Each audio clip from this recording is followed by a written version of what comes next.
प्रणाम। चैत्य परिपाटी में सब लोग अपनी शक्ति अनुसार भगवान के भंडार में द्रव्य को रखते हैं, जिससे देव द्रव्य की वृद्धि होती है।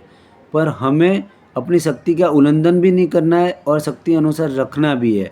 और द्रव्य रखते समय हमें कोई भी फटा हुआ या घिसा हुआ या फिर जला हुआ ऐसी करेंसी को हमें बिल्कुल ही नहीं रखना है। और दूसरा, जिसकी वैल्यू सेम उपार्जन होती ना हो, जैसे कि 2000 की नोट है, 5 की नोट है, 50 पैसा का सिक्का है, जिसकी वैल्यू सेम उपार्जन होती नहीं है, तो फिर उसको भंडार में रखने का प्रयोजन क्या? या फिर इसका दो मतलब निकलता है, या फिर हम भगवान को सर्वज्ञ नहीं मानते, या फिर हम अपने आप को ज़्यादा स्मार्ट समझते हैं। द्रौपदी के पूर्व भव में, नागश्री के भव में उन्होंने सज्जी कड़वी हो गई थी, तो उन्होंने ऐसा सोचा कि मैं इसे कहीं फेंक दूँ या पलट दूँ, इससे अच्छा है जो महात्मा है उनके पात्रा में भोरा देती हूँ।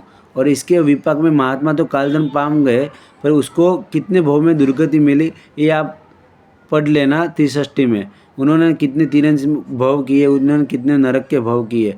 तो ऐसा करने का कोई प्रयोजन नहीं है और एक शुद्रता का अवगुण है, इससे हमें बचना चाहिए। प्रणाम।